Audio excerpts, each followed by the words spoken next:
Hey everyone, welcome back. Today, we're tackling a super practical topic: how to print slides from PowerPoint in 2025. Whether you're prepping for a big meeting, creating handouts, or just need a physical backup, this quick guide will have you printing like a pro in no time. Let's dive right in. First things first, make sure you have your PowerPoint presentation open on your computer. I'm using the latest version from 2025, but the steps are pretty similar across recent editions. Head over to the top left corner and click on the File tab.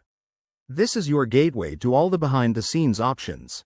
Once you're in the File menu, look for Print. It's usually right there in the list.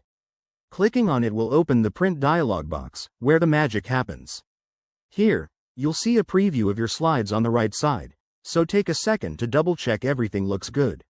No one wants typos on their printed pages. Now, let's customize your print job. Under the Settings section, you can choose how many slides per page. For example, if you want full-page slides, select Full Page Slides. If you're going for handouts, pick 6 slides per page, or whatever fits your needs. Don't forget to select your printer from the drop-down menu at the top, and adjust options like color versus black and white to save on ink. One handy tip: always hit the Preview button before printing to avoid wasting paper. If everything's set, just click Print at the bottom. Boom! Your slides are on their way. There you have it, folks.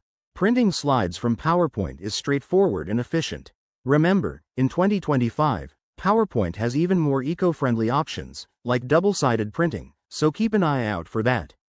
If you found this helpful, give it a thumbs up, subscribe for more tech tips, and drop a comment if you have questions. Thanks for watching, and I'll see you in the next video.